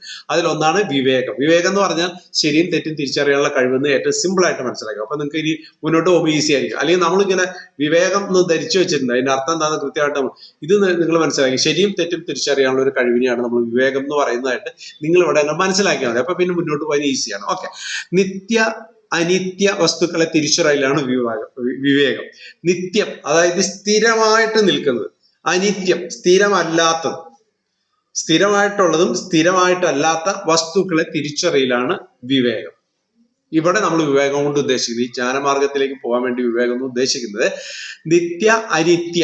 നിത്യാനിത്യ വസ്തുക്കൾ, നിത്യവും അനിത്യവുമായ, അത് സ്ഥിരമായിട്ട് നിൽക്കുന്നതും സ്ഥിരമായിട്ട്, ഇപ്പൊ നമ്മൾ സ്ഥിരമായിട്ട് നിൽക്കുന്നതല്ല, കുറെ നാൾ കഴിയുമ്പോൾ നമ്മളില്ലല്ലോ. അപ്പൊ നമ്മൾ സ്ഥിരമായിട്ട് നിൽക്കില്ല. സ്ഥിരമായിട്ട് എന്തെങ്കിലും നിൽക്കുന്ന വസ്തു ഉണ്ടോ, അതിനല്ലാത്ത വസ്തുക്കളും തിരിച്ചറിയലാണ് വിവേകം. ഓക്കെ, ജഗത്തിന്റെ ഈ കാണുന്ന പ്രപഞ്ചത്തിൽ നാം കാണുന്ന വസ്തുക്കളൊക്കെ നശ്വരങ്ങളാണ്. നമ്മൾ ഈ കാണുന്ന വസ്തുക്കളെല്ലാം നശ്വരങ്ങളാണ്, നശിക്കുന്നതാണ്. മനസ്സിലായി? അവ ഉണ്ടാക്കുകയും നശിക്കുകയും ചെയ്തുകൊണ്ടിരിക്കും. അതാണ് നശ്വരം. അനശ്വരം എന്ന് പറഞ്ഞാൽ നശിക്കാത്ത ജയൻ, അനശ്വരനായ നടൻ എന്ന് പറഞ്ഞാൽ ശരീരം നശിച്ചുപോയി, പക്ഷെ എന്നും അത് നശിക്കാതെ മനുഷ്യനുള്ളിടത്തോളം കാലം അനശ്വരനായ ജയൻ എന്ന് പറഞ്ഞൊരു സാധനം നമ്മുടെ ഉള്ളിലുണ്ട്. അങ്ങനെയാണ് ആദ്യമൊക്കെ പറഞ്ഞിട്ടുള്ളത്. ജയൻ മരിച്ചു കഴിഞ്ഞൊക്കെ എന്ന് നമ്മൾ വായിക്കുമ്പോൾ അനശ്വരനായ ജയൻ എന്നാണ്. മനസ്സിലായി? ജയൻ ഓൾറെഡി മരിച്ചുപോയി, പക്ഷെ ആ ഒരു വ്യക്തിത്വം അവിടെ നിൽക്കുന്നു. അത് നശിക്കാത്തതാണ്. ഇത് നശിക്കും. അതിനൊന്നും നിത്യതയില്ല. അതായത് ഈ കാണുന്ന വസ്തുക്കൾക്കൊന്നും നിത്യതയില്ല, അതെല്ലാം നശിച്ചുകൊണ്ടിരിക്കും. ബ്രഹ്മം മാത്രമേ അനശ്വരമായുള്ളൂ. ബ്രഹ്മം മാത്രമേ, ഈ പറഞ്ഞ നമ്മളറിയില്ലേ, ഈ പ്രപഞ്ചത്തിന് ഒരു ശക്തിയുണ്ട്, ആ ശക്തി മാത്രമാണ് നിത്യമായുള്ളത്, അതായത് അനശ്വരമായിട്ടുള്ള ബ്രഹ്മം. അതിനെ വേണമെങ്കിൽ ഈശ്വരൻ എന്നോ അല്ലെങ്കിൽ പ്രപഞ്ച ശക്തി എന്നോ ഭഗവാൻ എന്ത് വേണമെങ്കിലും നിങ്ങൾ വിളിച്ചോളൂ, ആത്മാവെന്നോ എന്ത് വേണമെങ്കിലും വിളിച്ചോളൂ, അത് നമുക്ക് അവിടെ പ്രശ്നമല്ല. അത് മാത്രമാണ് നശിക്കാത്തുള്ളൂ, സ്ഥിരമായിട്ട്. അതാണ് അനശ്വരമായിട്ടുള്ളത്. ജഗത്തിനെ ബ്രഹ്മമായി കാണുക, ഈ പ്രപഞ്ചത്തിനെ ഈശ്വരനായി കാണുക, ബ്രഹ്മമായി കാണുക. സമുദ്രത്തിൽ നിന്നും തിരമാലകൾ ഉണ്ടാകും. ഇനി എക്സാമ്പിളാ പറയുന്നത്. അപ്പൊ ഈ പ്രപഞ്ചത്തിന് നമ്മൾ ഈശ്വരനായി, ബ്രഹ്മമായിട്ട്, ബ്രഹ്മം എന്ന് പറഞ്ഞാൽ നമുക്ക് ഇപ്പൊ തൽക്കാലം ഈശ്വരൻ എന്ന് മനസ്സിലാക്കുക, ഈശ്വരനായിട്ട് കാണുക. അത് മാത്രമേ സ്ഥായി ആയിട്ടുള്ളൂ, സ്ഥിരമായിട്ടുള്ളൂ, അനശ്വരമായിട്ടുള്ളൂ എന്നർത്ഥം. ബാക്കിയെല്ലാം നശിക്കുന്നതാണ്. ജഗത്തിനെ ബ്രഹ്മമായി കാണാം. സമുദ്രത്തിൽ നിന്ന് തിരമാലകൾ ഉണ്ടാകും. സമുദ്രത്തിൽ തിരമാലകൾ ഉണ്ടാകുന്നുണ്ട്. അത് സമുദ്രത്തിൽ തന്നെ വിലയം പ്രാപിക്കുകയും ചെയ്യുന്നു. അപ്പൊ ഒരു സമുദ്രത്തിൽ നിന്ന് തിരമാല ഉണ്ടാകുന്നു, അത് സമുദ്രത്തിൽ തന്നെ അങ്ങ് ലയിച്ചു പോകുന്ന അർത്ഥം. അപ്പൊ നമ്മളിവിടെ ഈ പ്രപഞ്ചത്തിൽ നമ്മൾ ഉണ്ടാകുന്നു, നമ്മൾ ഇവിടേക്ക് തന്നെ ലയിച്ചു പോകുന്നു, അത്ര മനസ്സിലാക്കുക. അതുപോലെ ജഗത്ത് പരമാത്മാവിന്റെ തന്നെ ബഹിർ സ്ഫുരണങ്ങളാണ്. അതുപോലെ ജഗത്ത്, ഈ പ്രപഞ്ചം എന്ന് പറയുന്നത് പരമാത്മാവിന്റെ, നേരത്തെ പറഞ്ഞ ബ്രഹ്മം ഉണ്ടല്ലോ, അതിന്റെ തന്നെ ബഹിർ സ്ഫുരണങ്ങളാണ്. സ്ഫുരണം എന്ന് പറഞ്ഞാൽ, ബഹിർ എന്ന് പറഞ്ഞാൽ പുറത്തുള്ള, സ്ഫുരണം എന്ന് പറഞ്ഞിട്ടുണ്ടെങ്കിൽ തിളക്കം എന്നൊക്കെ കൂട്ടിയോ, തിളക്കം. അപ്പൊ പുറത്തിപ്പോ സൂര്യൻ ഇങ്ങനെ കത്തുന്നു എന്ന് വെച്ചാൽ സൂര്യനാണത്, സൂര്യന്റെ പുറത്തുള്ള പ്രകാശങ്ങളാണ് നമ്മൾ ശരിക്കും കാണുന്നത്. അപ്പൊ അതുപോലെയാണ് ഈ പറയുന്നത്. അപ്പൊ ഈ ബ്രഹ്മത്തിന്റെ അല്ലെങ്കിൽ പരമാത്മാവിന്റെ പുറത്തേക്ക് വരുന്ന ചില തിളക്കമാണ് ഈ പറഞ്ഞ പ്രപഞ്ചം എന്ന് പറയുന്നത്. ഓക്കെ. അപ്പൊ ശരിക്കും പറഞ്ഞാൽ അതിനുള്ളിൽ അത് മൊത്തത്തിൽ ബ്രഹ്മമാണ്, അല്ലെങ്കിൽ ഈശ്വരനാണ്, അല്ലെങ്കിൽ പരമാത്മാവാണ്. ആ പരമാത്മാവിന്റെ പുറത്തേക്ക് വരുന്ന ഈ സംഭവങ്ങളാണ് ഈ പറഞ്ഞ പ്രപഞ്ചം. ഈ പറയുന്ന ഗ്രഹങ്ങളും ഉപഗ്രഹങ്ങളും എല്ലാം കൂടിച്ചേർന്ന ഈ സാധനങ്ങൾ അവിടുന്ന് പുറത്തേക്ക് പൊട്ടിത്തെറിച്ചു വന്നിട്ടുള്ള കുറച്ച് സാധനങ്ങളാണെന്ന് അർത്ഥം. Okay, yes. അപ്പൊ ഏകദേശം മനസ്സിലായി വിവേകം. അപ്പൊ ഇത് നമ്മൾ മനസ്സിലാക്കി കഴിഞ്ഞാൽ ഈ പറഞ്ഞ സാധനം ഇത് നശ്വരവും അനശ്വരമായ കാര്യങ്ങളാണെന്ന് നമ്മൾ മനസ്സിലാക്കി കഴിഞ്ഞാൽ ജ്ഞാനത്തിലേക്ക്, അറിവിലേക്ക് നമ്മൾ പതുക്കെ കടക്കാൻ തുടങ്ങും. അല്ലെങ്കിൽ എന്ത് പറ്റുന്ന വെച്ചിട്ടുണ്ടെങ്കിൽ നമുക്കൊന്നും മനസ്സിലാവില്ല.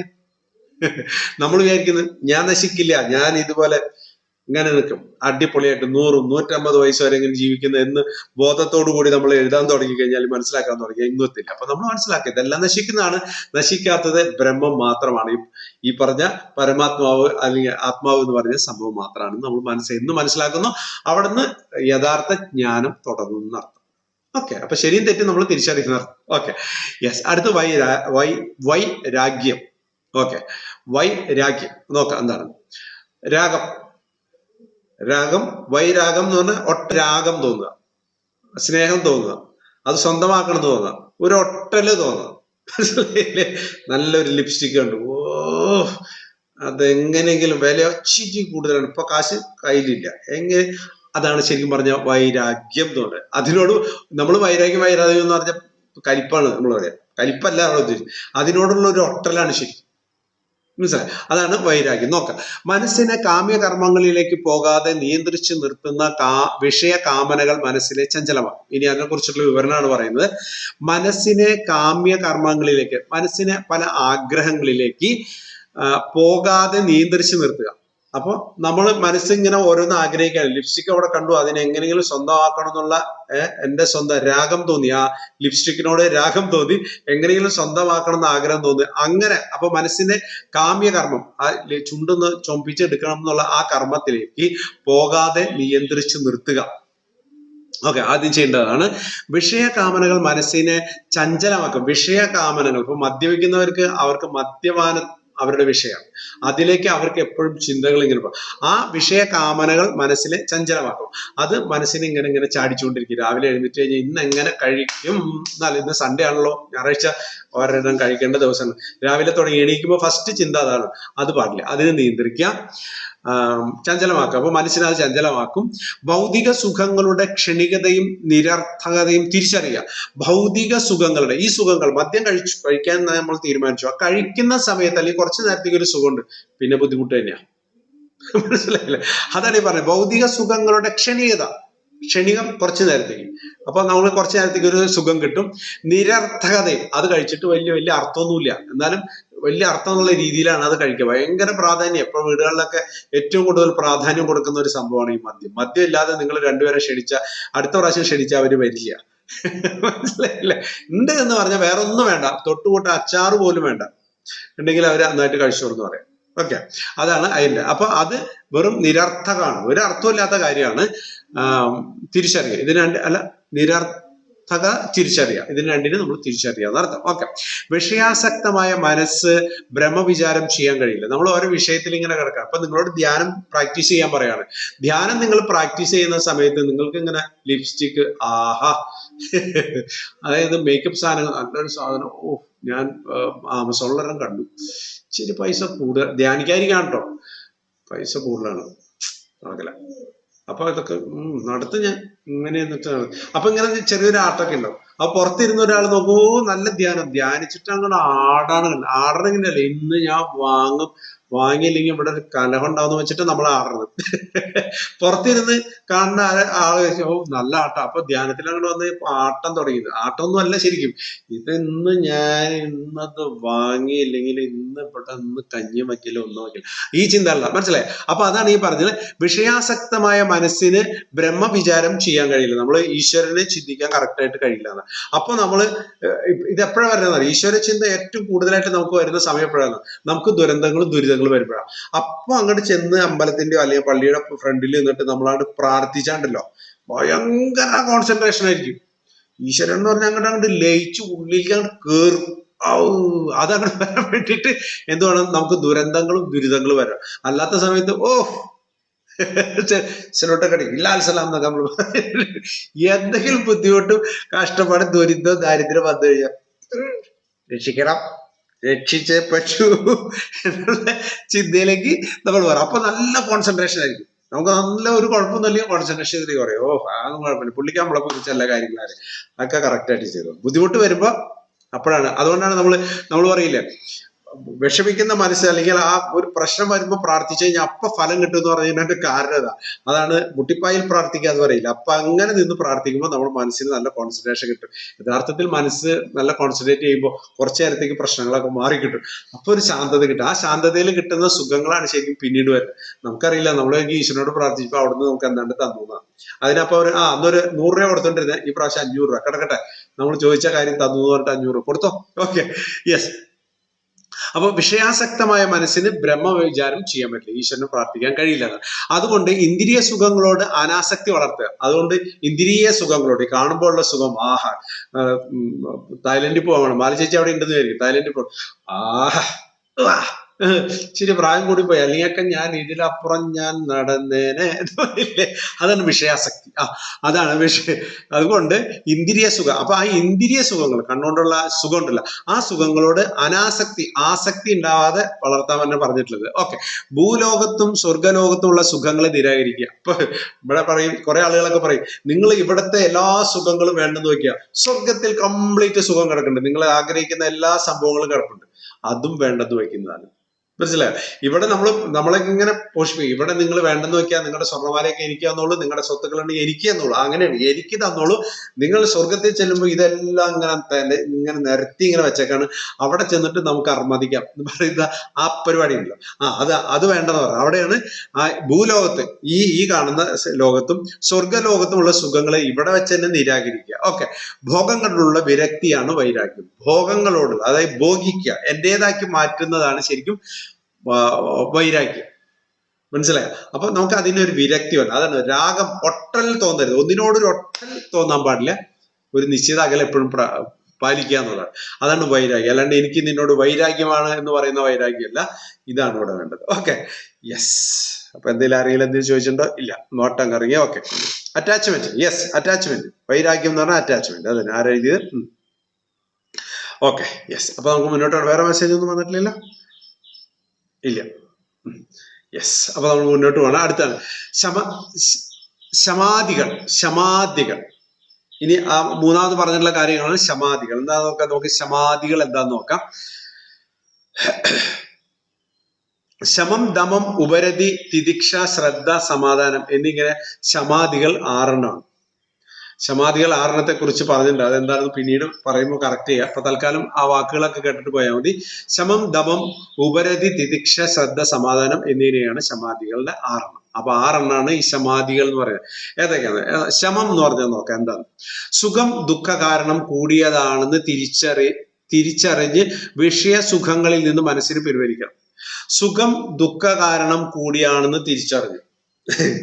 ഒരു സുഖം നിങ്ങൾക്ക് കിട്ടുമ്പോ അത് ദുഃഖത്തിന് കാരണമാകും, അതായത് ഓവറായിട്ട് സുഖം അനുഭവിച്ചു കഴിഞ്ഞാൽ ദുഃഖത്തിന് കാരണമാകുമെന്ന് തിരിച്ചറിയുന്ന ആ വിഷയ സുഖത്തിൽ നിന്ന് മനസ്സിനെ അപ്പൊ ഏതെങ്കിലും എക്സ്ട്രാ സുഖം നമുക്ക് വിഷയ സുഖങ്ങൾ, വിഷയങ്ങളാ പറയാം. ഇപ്പൊ മദ്യപാനം എന്ന് പറയാം, അങ്ങനത്തെ കാര്യങ്ങളൊക്കെ എക്സ്ട്രാ, സാധാരണ എല്ലാവർക്കും വേണ്ടാത്ത കാര്യങ്ങൾ, അതിലേക്ക് കൂടുതൽ ശ്രദ്ധ കൊടുക്കുകയും അവിടെ നിന്ന് നമുക്കൊരു സുഖം കിട്ടുകയും ചെയ്യുന്നത് ദുഃഖത്തിലേക്ക് കൊണ്ടുപോകുന്ന ഈ പറഞ്ഞതിന്റെ അർത്ഥം.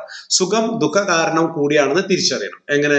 വിഷയ സുഖങ്ങളിൽ നിന്ന് മനസ്സിന് പിൻവലിക്കും. അപ്പൊ വിഷയ സുഖങ്ങളിൽ നമ്മൾ രമിച്ച് കിടന്നു കഴിഞ്ഞാൽ, അതിലങ്ങോട്ട് ലയിച്ച് കിടന്നാൽ ഇപ്പൊ നല്ല സുഖമായിരിക്കും, പക്ഷെ പിന്നീട് അത് ദുഃഖം ഉണ്ടാവാനുള്ള സാധ്യതയുണ്ട് എന്ന് അർത്ഥം. ഓക്കെ, അപ്പോൾ മനസ്സ്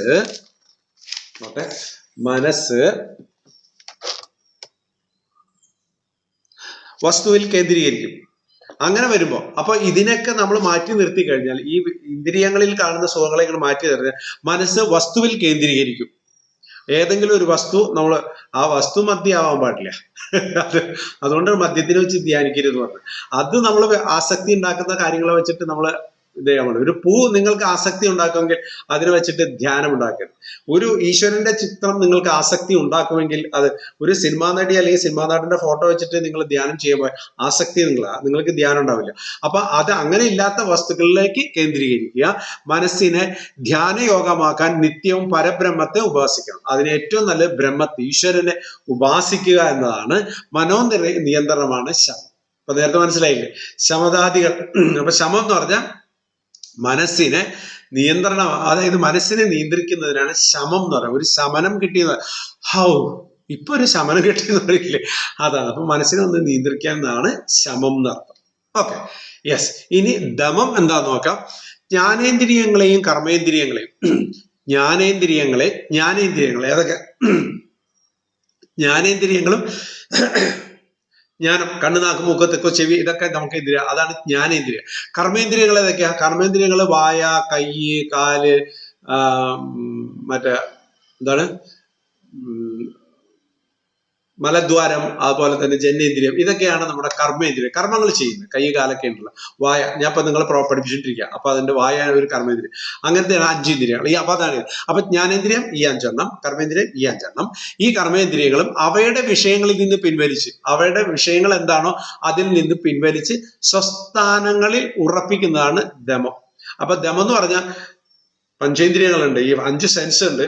ഇവന്റെ പ്രവൃത്തി എന്താണോ അതിൽ നിന്നൊക്കെ വരും. ഇപ്പൊ ഈ കണ്ണിന്റെ പ്രവൃത്തി കാണുക എന്നുള്ള അതിൽ നിന്ന് പറയാം. അപ്പൊ കണ്ണടയ്ക്കുക. അപ്പൊ അങ്ങനെ ഓരോന്നും അതായത് ജ്ഞാനേന്ദ്രിയങ്ങളെയും കർമ്മേന്ദ്രിയങ്ങളെയും അവയുടെ വിഷയങ്ങൾ, അവ ചെയ്യുന്ന പ്രവൃത്തി എന്താണോ അതിൽ നിന്ന് പിൻവലിച്ച് സ്വസ്ഥാനങ്ങളിൽ അത് അനക്കാതെ അവിടെ ഉറപ്പിക്കുന്നതാണ് ദമം. മനസ്സിലായോ? അപ്പൊ നേരത്തെ നമ്മൾ ശമം പഠിച്ചു, ഇത് ദമം പഠിച്ചു. ഓക്കെ, ക്ലിയർ ആയി വിചാരിക്കുന്നു. അടുത്ത ഉപരതി നോക്കാം. കാമനീ കാഞ്ചനാദികളിലുള്ള താല്പര്യം അവസാനിപ്പിക്കുക, മനസ്സ് ബാഹ്യവിഷയങ്ങളെ പ്രാപിക്കാതിരിക്കുന്നതാണ് ഉപരതി. കാമങ്ങളിൽ, ആഗ്രഹങ്ങൾ ഉണ്ടാകുന്നതിന് സ്റ്റോപ്പ് ചെയ്യുക, അതാണ് ഈ പറഞ്ഞ ഉപരതി എന്ന് പറഞ്ഞത്. ഓക്കെ, ആ ബാഹ്യവിഷയങ്ങളെ പ്രാപിക്കുന്നതാണ് ഉപരതി. ഉപരതി എന്ന് പറഞ്ഞാൽ നമുക്ക് ഈ പറഞ്ഞ കാര്യങ്ങൾ തന്നെ. നമുക്ക് ഒരുപാട് ആഗ്രഹങ്ങളുണ്ട്, ആ ആഗ്രഹങ്ങളിൽ നിന്ന് പിൻവലിയാത്രകൾ. മനസ്സ് ശാന്തമായിരിക്കുന്ന അവസ്ഥ. ഉപരതി എന്ന് പറഞ്ഞാൽ ആ മനസ്സ് ശാന്തമായിരിക്കുന്ന അവസ്ഥ ഉണ്ടാക്കുക, ആഗ്രഹങ്ങളെ നിയന്ത്രിക്കലാണ് ഉപരതി. അപ്പൊ നേരത്തെ പറഞ്ഞ എന്ത് ആഗ്രഹങ്ങൾ നമുക്ക് മനസ്സിലുണ്ടാകുന്ന ആഗ്രഹങ്ങളെ നിയന്ത്രിക്കുന്നതാണ് ഉപരതി. ഓക്കെ, അപ്പൊ മനോനിയന്ത്രണമാണ് ശമം എന്ന് പറയുന്നത്. അതുപോലെ തന്നെ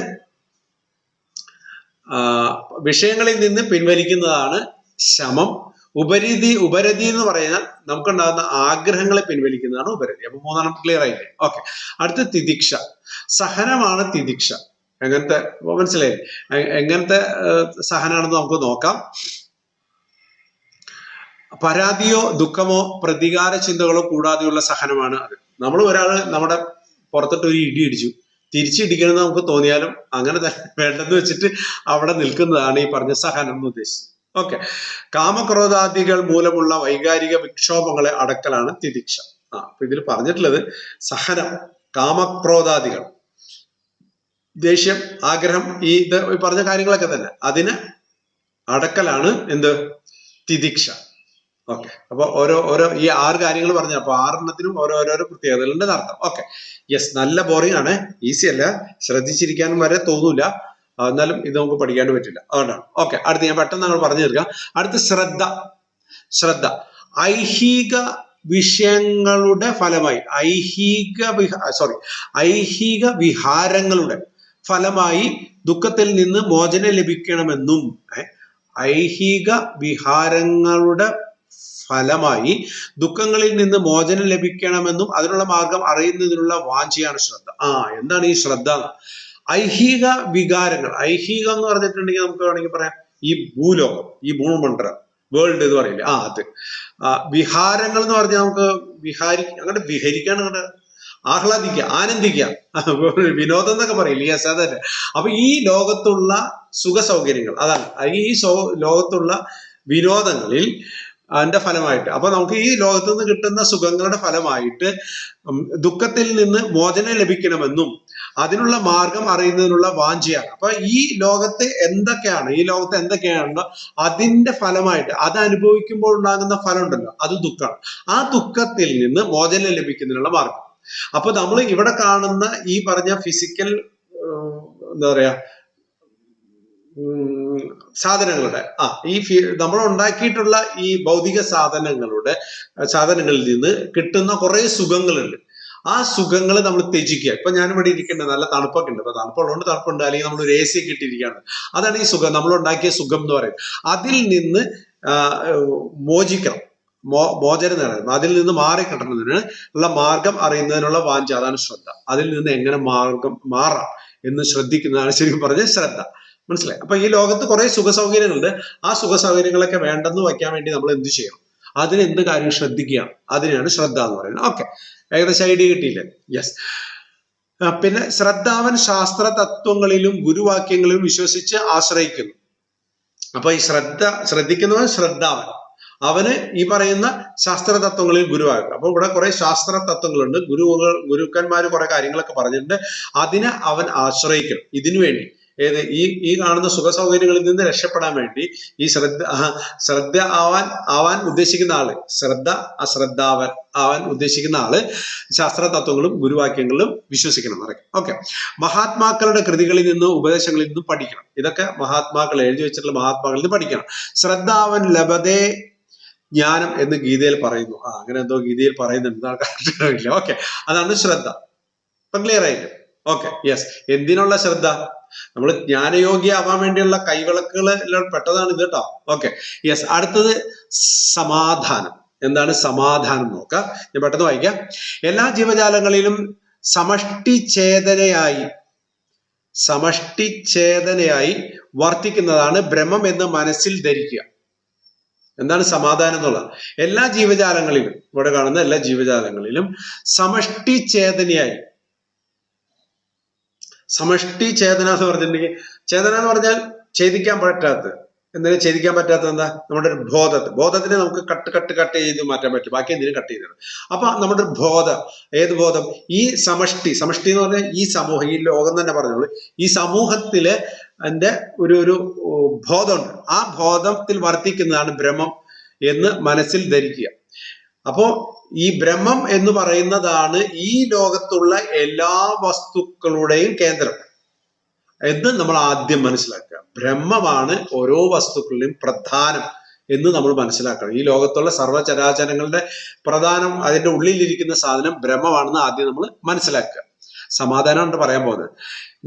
ഞാൻ ശരീരമല്ല പരമാത്മാവാണെന്ന ഭാവനയോടെ കൂടിയിരിക്കുക. ഈ ശരീരമല്ല ഞാൻ എന്ന് പറയുന്നത് എൻ്റെ ആത്മാവാണെന്ന് മനസ്സിലാക്കുക. ദേശകാലാതീതനായ പരമാത്മാവാണ് ഞാൻ എന്ന ഭാവം ഉറക്കുക. ഈ ശരീരം ഞാനല്ല, ഈ ശരീരം ഇതിന്റെ ഉള്ളിലിരിക്കുന്ന ആത്മാവാണ് എന്ന്. അതുകൊണ്ടാണ് ചില സന്യാസി യോഗിമാരൊക്കെ പറഞ്ഞത്, നിങ്ങൾക്ക് എന്തുവേണമെങ്കിൽ പറഞ്ഞു, ഈ കാണുന്ന ശരീരം ഞാനല്ല, എന്നെ അല്ല നിങ്ങൾ കാണുന്നത്. ശരിക്കും പറഞ്ഞാൽ ഞാൻ എന്ന് പറഞ്ഞാൽ ഇതിന്റെ ഉള്ളിലിരിക്കുന്ന ഈശ്വരനാണ്. അതുകൊണ്ട് ഞാനും ഈശ്വരനാണെന്നൊക്കെ പറഞ്ഞാൽ. Okay, yes. അപ്പൊ ദേശകാലാതീതന പരമാത്മാവാണ് ഞാൻ എന്ന ഭാവന പറയും. നിർഗുണ ബ്രഹ്മത്തിൽ തന്നെ മനസ്സിനെ കേന്ദ്രീകരിക്കുന്നതാണ് സമാധാനം. നിർഗുണ ബ്രഹ്മത്തിൽ, നിർഗുണം, ഒരു ഗുണം അവിടെ നിന്ന് നിങ്ങൾ പ്രതീക്ഷിക്കേണ്ട. ഞാൻ ഒരു സന്യാസിയാണ്, നിങ്ങൾക്കെല്ലാം ഞാൻ അവിടുന്ന് തരും. അയാൾ നിർഗുണമെന്നല്ല. ഒന്നും നമ്മൾ അവിടുന്ന് പ്രതീക്ഷിക്കുക, നമ്മൾ ഈശ്വരനോട് പ്രാർത്ഥിക്കുന്നുണ്ടെങ്കിൽ ഒന്നും അവിടുന്ന് പ്രതീക്ഷിക്കാത്ത രീതിയിൽ തന്നെ മനസ്സിനെ കേന്ദ്രീകരിക്കുമ്പോൾ ഒരു സമാധാനം. മനസ്സിലായി? അല്ലെങ്കിൽ നമ്മൾ ഈ കാണുന്ന വസ്തുക്കളൊക്കെ ഈശ്വരനാണെന്നൊക്കെ വിചാരിച്ചിട്ട് അവിടുന്ന് കിട്ടണം, ഇവിടുന്ന് കിട്ടണം, അങ്ങനെ കിട്ടണം, ഇങ്ങനെ കിട്ടണം. അപ്പൊ നിങ്ങൾ ശരിക്കും പറഞ്ഞാൽ പ്രാർത്ഥിക്കാൻ, ഈ ഒരു ബിംബത്തിന്റെ അവിടെ പോയി നിങ്ങൾ പ്രാർത്ഥിക്കുക, എന്തെങ്കിലും കിട്ടാൻ വേണ്ടി നിങ്ങൾ പ്രാർത്ഥിക്കാൻ പാടില്ല എന്നർത്ഥം. Okay, yes. അങ്ങനെ പ്രാർത്ഥിച്ചാൽ നിങ്ങൾക്ക് ഒറിജിനൽ സമാധാനം, അല്ലെങ്കിൽ താൽക്കാലിക സമാധാനം കിട്ടും. അവിടെ ഇപ്പൊ ഒരു ആശ്വാസമായി എന്നൊക്കെ പറയും. താൽക്കാലികമാണ്, സ്ഥായി ആയിട്ടുണ്ട്. സ്ഥിരമായിട്ട് കിട്ടണമെങ്കിൽ നിങ്ങൾ നിർഗുണ ബ്രഹ്മത്തിൽ തന്നെ മനസ്സിനെ കേൾപ്പിക്കുക. നിർഗുണ ബ്രഹ്മം, ഞാൻ ഈശ്വരനാണ്, ഞാൻ തന്നെ ഈശ്വരനാണ് എന്നുള്ള കാര്യത്തിൽ ഉറപ്പിക്കണം. എന്നിട്ട് ബാക്കിയുള്ളവരുടെ അടുത്ത് പോയി മെക്കട്ടെ അറിയരുത്. ഓക്കെ, അപ്പോൾ ശാന്തി ലഭിക്കും. അപ്പൊ ഒരു സമാധാനവും ഒരു ശാന്തി, ഒരു സുഖമൊക്കെ ലഭിക്കും. സമത്വം യോഗ ഉച്ചതേ എന്ന് ഗീത പറയുന്നു. സമത്വം യോഗ ഉച്ചതേ. അപ്പൊ യോഗ എന്താണെന്ന് വെച്ചാൽ സമത്വം യോഗ ഉച്ചത, സമത്വം, എല്ലാത്തിലും സമത്വമാണ്. എന്തിലൊക്കെ? എല്ലാത്തിനും എന്ന് പറഞ്ഞാൽ നമ്മൾ വിജയിച്ചാലും പരാജയപ്പെട്ടാലും ദുഃഖിച്ചാലും സന്തോഷിച്ചാലും ചൂട് വന്നാലും തണുപ്പ് വന്നാലും എല്ലാത്തിലും സമത്വം, സമമാണ് എല്ലാം. അതാണ് ഗീതയിൽ പറഞ്ഞിട്ടുള്ള സമത്വം യോഗ ഉച്ചത. ഗീതയിൽ യോഗയ്ക്ക് കൊടുത്തിട്ടുള്ള ഡെഫിനിഷൻ ഇത് തന്നെയാണ്, സമത്വം യോഗ ഉച്ചത. Okay, yes. ഇനി അടുത്ത കൂടി എന്ന് പറഞ്ഞിട്ട് നമുക്ക് ഇന്നത്തെ അവസാനിപ്പിക്കാം.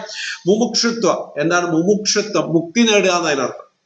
മോക്ഷത്വം എന്ന് പറഞ്ഞാൽ മുക്തി നേടുക എന്ന് പറഞ്ഞു. ഓക്കെ, എന്താണ് കെട്ടുപാടുകളിൽ നോക്കട്ടെ. കെട്ടുപാടുകളിൽ അതായത് സ്വാതന്ത്ര്യങ്ങൾ. കല്യാണം കഴിച്ചു കഴിഞ്ഞാൽ കെട്ടുക, അതാണ് കെട്ടുക എന്ന്.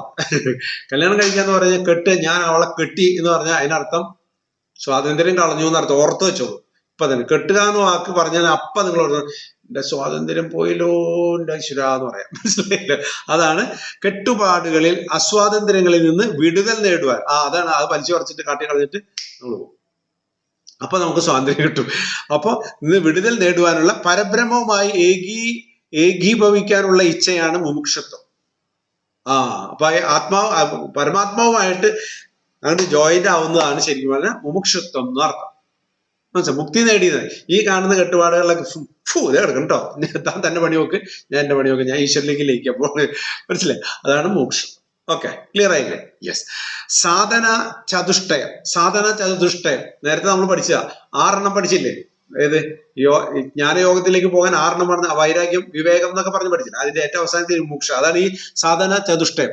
ഈ സാധന ചതുഷ്ടയം ഒരു ജിജ്ഞാസുവിനെ, അപ്പൊ എല്ലാം പഠിച്ചു കഴിഞ്ഞു. ഇനി മൊത്തത്തിൽ പറയുന്നതാണ് ജിജ്ഞാസുവിനെ ബ്രഹ്മസാക്ഷാത്കാരത്തിന് യോഗ്യനാക്കുക. അപ്പൊ ഒരു എന്തു അറിയാനുള്ള ആഗ്രഹം, അതാണ് ജിജ്ഞാസു. നമ്മളെപ്പോഴും ഒരു ജിജ്ഞാസു ആയിരിക്കും കേട്ടോ. എന്തു അറിയാനുള്ള ആഗ്രഹം, അതുപോലെ ജീവിക്കണം. ബ്രഹ്മസാക്ഷാത്കാരത്തിന് യോഗ്യനാവും. അപ്പൊ ബ്രഹ്മത്തിലേക്ക് എത്താനുള്ള യോഗ്യത ജിജ്ഞാസുവിനാണ്. അടുത്തതായി അയാൾ ശ്രവണ മനന നിധിന്യാസങ്ങൾ ആചരിക്കണം. അത് കഴിഞ്ഞു കഴിഞ്ഞിട്ടുണ്ടെങ്കിൽ നമ്മൾ എന്തുവാണ്, ഇങ്ങനെ ഒരു ചിന്ത നമ്മുടെ ഇതിലേക്ക് വന്നു. ഈ കാണുന്നതെല്ലാം നശിക്കുന്നതാണ്, അനശ്വരമായിട്ട് ഇരിക്കുന്നത്, നശിക്കാത്തുള്ള ബ്രഹ്മം മാത്രമേ ഉള്ളൂ, ഞാൻ ആ ബ്രഹ്മത്തിൽ ലയിക്കുന്നു എന്നൊക്കെ പഠിച്ചു കഴിഞ്ഞാൽ പിന്നെ മനസ്സിലാക്കേണ്ടത് അയാൾ ശ്രവണ മനന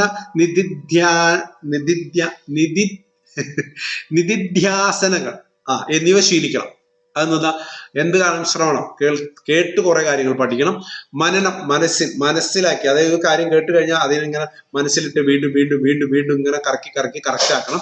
അതിന് നിധിധ്യാസം ചെയ്യണം. അതെന്താ വെച്ചാല് ധ്യാനം ചെയ്യണം. ഏറ്റവും സിമ്പിൾ ആയിട്ട് പറഞ്ഞ് ധ്യാനിക്കണം. ആ കിട്ടിയ വസ്തുക്കളെ വെച്ചിട്ട് നമ്മൾ ധ്യാനിക്കണം. അപ്പോൾ ആദ്യം നമ്മൾ കേൾക്കണം. ഒരു പ്രഭാഷണം ഞാൻ പറയുന്നത് കേട്ടു, അത് കഴിഞ്ഞിട്ട് ആ കേട്ടത് നിങ്ങൾ ഈ ക്ലാസ് കഴിയുമ്പോൾ ഒന്നുകൂടി ഒന്ന് റിപ്പീറ്റ് ചെയ്ത് നോക്കും. എന്നിട്ട് നിങ്ങൾ ശാന്തമായിട്ട് ഇരുന്നിട്ട് അതിനെപ്പറ്റി ഒന്ന് ചിന്തിച്ചു നോക്കുക, ധ്യാനിച്ചു നോക്കുക. അതാണ് നിധിധ്യാസനം എന്ന് പറയുന്നത്. Okay, yes. ബ്രഹ്മം നിർഗുണമാണ്. അത് നേരത്തെ പഠിച്ചു. ബ്രഹ്മം എന്ന് പറഞ്ഞാൽ പ്രത്യേകിച്ച് ഗുണമൊന്നുമില്ല. അതുകൊണ്ട് അതിനെ വാക്കുകൾ കൊണ്ട് നിർവചിക്കാനാവില്ല. പ്രത്യേകിച്ച് ബ്രഹ്മത്തിന് വാക്കുകൾ കൊണ്ട് നിർവചിക്കാനാവില്ല. അന്നമയാദി പഞ്ചകോശങ്ങൾ ഓരോന്നിനെയും ഇതല്ല എന്ന് തിരിച്ചറിഞ്ഞ് തള്ളിക്കളയണം. അതായത് നേരത്തെ പറഞ്ഞാൽ ഈ ബ്രഹ്മം എന്ന് പറഞ്ഞാൽ അപ്പൊ നമ്മൾ ബ്രഹ്മാണെന്ന് ഉറപ്പിച്ചു. അപ്പൊ നമ്മൾ ചോദിക്കുകയാണ്, ഈ ശരീരമാണോ ബ്രഹ്മം? അതല്ല. ഈ ശരീരം ബ്രഹ്മമല്ല. ഈ മുടിയാണോ? അതല്ല. കണ്ണാണോ? അതല്ല. പറഞ്ഞു അതിൻ്റെ ഉള്ളിൽ ഒരു സംഭവം ഉണ്ടാവുന്നത്. അതാണ് അന്നമയാദി പഞ്ചകോശങ്ങൾ. 5 കോശങ്ങളുണ്ട്. ആ 5 പഞ്ചകോശങ്ങൾ നമ്മൾ പഠിച്ചിട്ടുണ്ട്. ആ 5 കോശങ്ങളെ അല്ല ബ്രഹ്മം എന്ന് പറയുന്നത്. അങ്ങനെ ഇതല്ല എന്ന് തിരിച്ചറിഞ്ഞ് തള്ളിക്കളയുന്നതിനെയാണ് ഈ പറയുന്ന സംഭവം. Okay, yes. അവസാനം ശേഷിക്കുന്ന ശുദ്ധബോധ സ്വരൂപമാണ് ഞാൻ എന്ന് മനസ്സിലായി. അതല്ല ശരീരമല്ല, ഈ സ്കിന്നല്ല, മാംസമല്ല, എല്ലല്ല, ഓരോ അവയവങ്ങൾ, ഇതൊന്നും അല്ല ഞാൻ. ഇതിനപ്പുറത്തൊക്കെ ഒരു സാധനം അവിടെ ഇരിപ്പുണ്ട്. അതാണ് ബ്രഹ്മം, ബോധം. അതാണ് സ്വരൂപം, അതാണ് ഞാൻ. അപ്പൊ ഞാൻ എന്ന് പറയുന്നത് ഈ സ്കിന്നല്ല, ഈ തൊലിയല്ല, അതിനുള്ളിലുള്ള മാംസമല്ല, അതിനുള്ളിലുള്ള എല്ലല്ല, അതിനുള്ള അവയവങ്ങളൊന്നുമല്ല, ഇതൊന്നുമല്ല. അതിൻ്റെ ഉള്ളിൽ എവിടെയും ഒരു സാധനം ഇരിപ്പുണ്ട്. അതാണ് പറഞ്ഞ ബോധം. അതാണ് ഞാൻ എന്ന ബോധം എന്ന് പറഞ്ഞ സാധനം. ശരീരമല്ലെന്ന് നിങ്ങൾക്ക് എപ്പോ മനസ്സിലാകുന്നോ അപ്പോഴാണ് ഈ സംഭവം ആവാന്നർത്ഥം. ഓക്കെ, ലാസ്റ്റ് പറഞ്ഞ് ബോധസ്വരൂപമാണെന്ന് ഞാനെന്ന് മനസ്സിലാക്കണം. ഓക്കെ, അപ്പൊ ഇന്ന് നമ്മൾ അവിടെ വരെ പഠിക്കുന്നുള്ളൂ. സമയത്ര 8:02. ഓഹോ, അടുത്ത ആഴ്ച അടുത്ത് പഠിക്കാം. ഓക്കെ, എന്തെങ്കിലും മെസ്സേജ് ഒക്കെ വന്നിട്ടുണ്ടോ? കുറച്ച് മെസ്സേജ് വന്നിട്ടില്ല, ഞാൻ ഒന്ന് വായിച്ചിട്ട് മുന്നോട്ട് പോവാം. ഇത്തിരി കട്ടിയാണ്. ഇത്തിരി ഒന്നുമല്ല, നല്ല കട്ടിയാണ്. ഒന്ന് നമുക്ക് ബോറടിക്കും. ഇപ്പൊ ഞാൻ തന്നെ ഇത്ര കഷ്ടപ്പെട്ടെടുത്താലും ബോറടിച്ചിട്ടുണ്ടാവും, ഉറപ്പാണ്. കാരണം അത്ര കട്ടിയുള്ള, നമുക്ക് എങ്ങനെ ലയിച്ചിരിക്കാൻ പറ്റിയ ഒരു സാധനമല്ല. നമുക്ക് ഇതിനോട് പ്രത്യേകിച്ച് ഒരു മമത ഉണ്ടെങ്കിൽ മാത്രമേ മുന്നോട്ട് പോകും. പക്ഷെ ബുദ്ധൻ തലയ്ക്ക് മുകളിൽ കയറിയോ എന്ന് ചോദിച്ചിട്ടുണ്ട്. ബുദ്ധൻ തലയ്ക്ക് മുകളിൽ കയറിയിട്ട് കുറെ ദിവസമായിട്ടുണ്ട്. ഓക്കെ, അപ്പൊ നിങ്ങൾ ഇപ്പോഴേ കാണുന്നുള്ളൂ. ഫലം പ്രതീക്ഷിക്കരുത്. ഫലം ഓൾറെഡി ഉണ്ടായിക്കോളും. കിട്ടാൻ വേണ്ടി ചെയ്യണ്ട. മനസ്സിലായില്ലേ? ഓക്കെ. അതിന് മാഷെ ഞാൻ ഗുരു അല്ല എന്ന് ഞാൻ പറയില്ലേ, എന്നിട്ട് ഇതൊക്കെ ഇരുന്ന് പറഞ്ഞു തരികയും ചെയ്യും. ആ കറക്റ്റ്, അത് തന്നെയാണ് അതിന്റെ യെസ്. സമബുദ്ധി, അത് തന്നെ, മനസ്സും ശരീരവും തമ്മിലുള്ള ബന്ധം എന്ന് പറയുന്നത്. ഓക്കെ, മനനം ചെയ്യണം. അതെ, അപ്പൊ ഞാൻ അടുത്തുള്ള ക്ലാസ് ഇനി ഇച്ചിരി നേരം കഴിഞ്ഞിട്ട് പഠിച്ചില്ലേ, അതില് സാധന ചതുഷ്ടയം പഠിച്ചു, അതില് വിവേകം, വൈരാഗ്യം, ഇങ്ങനെ കുറെ പഠിച്ചു. ശമം, ധമം, ഉപരതി, അതൊക്കെ ഇങ്ങനെ പഠിച്ചു കുറച്ച്. ഓക്കെ. എന്നിട്ട് ഇനി അതിൽ പഠിപ്പിച്ച കാര്യങ്ങൾ വെച്ചിട്ട് ഇങ്ങനെ ധ്യാനിക്കുകയാണ്. ഈ ശരീരമല്ല ഞാൻ എന്ന് പറയുന്നത് ശുദ്ധബോധമാണ്, അബോധം.